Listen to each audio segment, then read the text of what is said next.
अच्छे रिश्तेदार। प्यारी कहानी। एक सुनार की असमय मृत्यु हो गई। उसकी शादी हो चुकी थी और उसे एक छोटा बेटा भी था। उसका बेटा कुछ 60-8 साल का होगा। सुनार के गुजर जाने के बाद उसकी सेविंग्स के सहारे इन दोनों ने कुछ साल बिताए। सेविंग खत्म होने पर सुनार की पत्नी ने अपने संभाल के रखे हुए गहने की पोटली अपने बेटे को दी और उसे अपने एक रिश्तेदार का पता बताया और कहा कि हमारे ये रिश्तेदार भी सुनार है, इसलिए वे हमारा भला चाहेंगे और हमें इन गहनों के बदले सही और उचित दाम देंगे।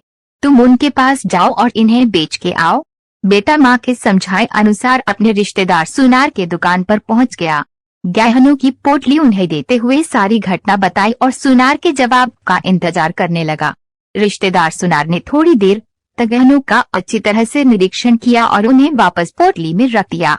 उन्होंने लड़के से कहा कि अभी इनका दाम अच्छा नहीं मिलेगा, एक काम करो, इन्हें तुम वापस घर पर अपनी मांगता को दिया और जब इनका सही दाम होगा तब मैं इन्हें बिकवा दूंगा।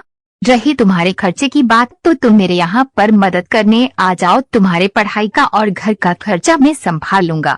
लड़के ने उस दिन के बाद कई सालों तक अपने रिश्तेदार सुनार के यहाँ काम किया और साथ में पढ़ाई भी की। यहाँ पर काम करते करते वह सारा काम भी सीख गया और सोने चांदी को परखना भी। एक दिन सुनार ने लड़के से कहा, अब सही दाम है इसलिए तुम वे गहनों की पोटली लेकर आओ। लड़के ने घर जाकर अपनी माँ से वे गहनों की पोटली मांगी। क्योंकि वह अब सोने चांदी को अच्छे से परखना जानता था, इसलिए उसने एक बार तसल्ली के लिए गहने पोटली से निकाल कर देखे।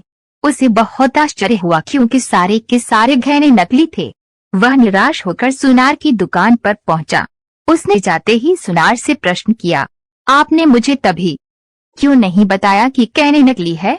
सुनार ने कहा कि घर में तब तुम्हें गहनों की सच्चाई बताता तो शायद तुम लोगों को लगता कि तुम्हारे बुरे समय की वजह से मैं तुम्हारा फायदा उठाना चाहता हूँ, इसलिए गहनों को नकली बताकर तुम्हारी मदद नहीं करना चाहता या उन्हें हड़प लेना चाहता हूँ।